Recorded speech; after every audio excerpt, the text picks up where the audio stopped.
Chapter 17 Tyagi and खीर चोरी, छोटे बाबा and Nihang culture. अब ये मैंने क्यों इस चैप्टर का नाम रखा है ये देखता हूँ मैं समझाने। सबसे पहले छोटे बाबा और निहंग कल्चर। हम जैसा मैंने आपको बताया पीछे हमारे एक निहंग बाबा लोगों का कैंप था। निहंग बाबा लोगों का जो बड़े वाले बाबा थे उनसे मैंने बहुत कुछ सीखा है। जैसे आप पे गुरु आप पे शिष्य पे मैं अलग से एक वीडियो बनाऊंगा उनके ऊपर, इंटरेस्टिंग कैरेक्टर्स फ्रॉम किसान आंदोलन में। तो और ये छोटे वाले बाबा थे, ये मस्ती, इनके साथ मस्ती वाला रिलेशन रहा है।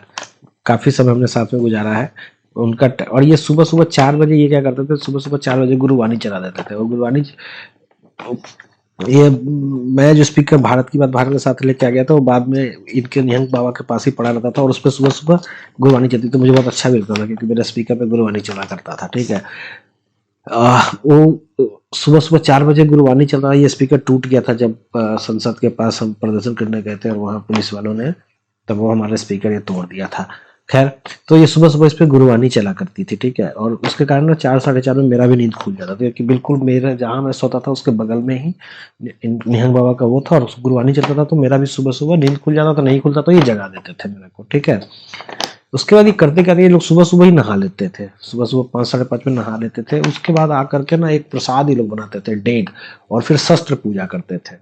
शस्त्र पूजा करते थे 6:30 के आसपास, 6 साढ़े 6 बजे, और एक प्रसाद बनाते थे। प्रसाद क्या बनाते थे, ये लोग भांग को लेकर आते थे, भांग को सुखाते थे और उसके बाद उसमें छुहाड़ा, बादाम, किशमिश और ये काजू सब कुछ मिला करके उसको एक बड़े से मोटे से कपड़े में उसको रखते थे और उसको फिर हाथों से ना उसको, जैसे कपड़े नहीं गाड़ते हैं गीले कपड़े को सुखाने के लिए, तो वैसे करके ना उसको ऐसे करके मोड़ते रहते थे। मोड़ते उनके बाजू इतने मोटे मोटे थे जैसे ना 4-5 आदमी को के हाथों के बराबर इनके बाजू होते थे। क्योंकि ऐसा करते करते 2-3 घंटा में, और बिल्कुल अंतिम में ना वो जो जितना कुछ होता था उसको वो बिल्कुल कुछ भी नहीं बचता था। और सब वो नीचे दूध में ना, नीचे दूध का बर्तन होता था उसमें पोटली के अंदर काइंड ऑफ ये सब कुछ डाल करके उसको ना घोटते रहते, घोटते घोटते अंतिम में तो ये प्रसाद बनता था जिसको शस्त्र पूजा में चढ़ाया जाता था। उसके बाद इसको ग्लास में सब लोग पीते थे। तो इसको फिर जो जितने लोग वहां पे आंदोलन में थे, धीरे धीरे निहंग बाबा के पास ना लाइन लगने लगी पीने वालों की। मतलब आपस में मजाक भी चलता था कि डॉक्टर के पास हम लोग प्रसाद के लिए आए हुए हैं, मतलब सॉरी डॉक्टर के पेशेंट, डॉक्टर के पास ना उसके लिए आए हुए, दवाई के लिए आए हुए हैं सभी के सभी। तो ये जो होता था ये पी लेने, मतलब पीने के बाद आप बहुत, क्या बोलूँ, अगर आप वैसे 1 गिलास के बाद ज्यादा तो ये नशा ही था, बट 1 गिलास तक अगर आप पियो तो ये मेडिसिन की तरह काम करता था। और मुझे तो लगता है कोरोना में भी काफी हेल्पफुल होगा। अब आप लोगों को थोड़ा अजीब लगेगा कि मैं भांग को इंडोर्स कर रहा हूँ, बट अजीब सी बात है कि सिखिज्म में अगर इसको शस्त्र पूजा के बाद चढ़ाया जाता है डेग, और प्रसाद की तरह लोग चखते हैं इसको, मतलब आप अगर वहां पे कुछ अगर उल्टा सीधा बोल देंगे तो वहां पे लोग आपको फिर बहुत निहंग लोग गुस्सा हो जाएंगे और वो आपको छोड़ेंगे नहीं। ठीक है, और दूसरा, आप वेदों के अंदर भी 5 अमृत पौधों का जिक्र है, जिसपे तीसरे नंबर पे तुलसी पौधे का जिक्र है, बट पहले नंबर पे जिस पौधे का जिक्र है वो भांग है। दूसरा, आयुर्वेद का बेस भांग है, उसके बाद उसमें आप हल्दी मिलाइए, नीम मिलाइए। तो और जितना भी मेडिकल की दवाइयां बनती है सबके अंदर इसमें 2 तरह के केमिकल्स होते हैं, एक सीबीडी होता है और एक और कुछ केमिकल होता है, मुझे याद नहीं आ रहा। तो एक जो है आपको नशा देता है और दूसरा जो है आपको मेडिसिन का काम करता है। इसको फिर अगर सूखे में कोई अगर इसको स्मोक करता है तब तो उसका, क्योंकि लंग्स के लिए वो खराब है, बट अगर इसको पिया जाए जो ये लोग बनाते हैं, क्योंकि इसमें बहुत सारा ड्राई फ्रूट्स का मिक्सचर होता है, प्लस ड्राई फ्रूट्स का ड्राई फ्रूट्स के मिक्सचर के अलावा इसमें ये भांग का मिक्सचर आ जाता है और उसके बाद दूध। तो ये काफी मेरे ख्याल से बहुत ही हेल्दी ड्रिंक होता है। अगर 1 गिलास इसको रेगुलेटेड क्वालिटी में पिया जाए तो ये एक दवा की तरह काम करेगा, और हर दवाई में इसका इस्तेमाल होता है इस भांग वाले पौधे का। वेदों में भी इसका जिक्र है अमृत पौधे के रूप में। सिख लोग पीते हैं। तो इसको इलीगल कैसे किया गया था, पहले यूएसए में इलीगल किया गया, यूएसए में इलीगल किया गया तो उसके कारण 1985 के अराउंड मुझे लगता है भारत में भी इसको फिर इलीगल कर दिया गया। फिर यूएसए में इतना इसके खिलाफ विद्रोह हुआ कि उसको लीगल कर दिया गया। बट भारत में कान पेपर पे इलीगल है पर हर जगह मिलता है, हर लोग पीते खाते हैं, तो इसको ऐसे कुछ प्रैक्टिकली इम्प्लीमेंट करने की इतनी जरूरत नहीं पड़ी। और आज भी ये इलीगल है बट हर कोई यूज करता है। और वेदों में लिखा है अमृत पौधे के रूप में। आयुर्वेद की दवाइयाँ इसके लिए काम नहीं करती ढंग से, क्योंकि बेस ही हमारे पास इसका सही से प्रोडक्शन नहीं हो पाता, उसके अलावा इलीगल होने के कारण घटिया क्वालिटी का मिलता है, और बच्चे जो इसको कंज्यूम करते हैं अभी एक अलग इशू है जिसको यहाँ पे हम लोग डिस्कस नहीं कर सकते। बट निहंग बाबा के कल्चर में मैंने हफ्ते 10 दिन उस बीच में मंच पे भी जाके, और मैं मेरे स्पीचेस थोड़े ठीक होते थे तो त्यागी वही मजाक भी उड़ाते थे कि ये सब, बाबा भी कहते थे कि डेक का असर है वही और था भी शायद मैं थोड़ा सा उस, क्योंकि उस समय कोरोना उसके बीच में इतना परेशानी वैसा नहीं, हर तरफ से परेशान, और उस बीच में इस कारण खुश रहते थे जो भी, इसी कारण यहाँ पे लाइन लगी रहती थी जितने जो आंदोलन के, मुझे लगता है 100 लोग तो आते ही थे डेली पीने, यहाँ पे लाइन खत्म हो जाता था बाबा के पास सुबह सुबह ही। ठीक है, अब आते हैं त्यागी और खीर चोरी पे।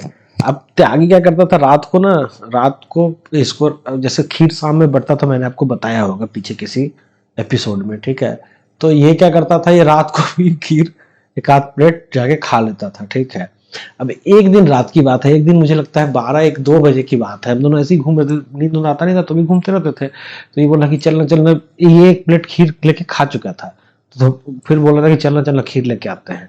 अब उस समय ना लंगर में भी सब सो गए थे। ठीक है, मना नहीं था, लंगर में खीर पड़ा हुआ है, आप कभी भी जाके ले सकते हैं, कोई रोक टोक वाली बात नहीं होती है, लेकिन सब सो गए थे। तो वैसे मैंने, और खीर रखा हुआ था और ये एक बार लेके आ चुका था, फिर दोबारा ये मेरे को बोलता कि चलो मेरे ले दो तुम मत खाना तो मेरे लिए ले दो।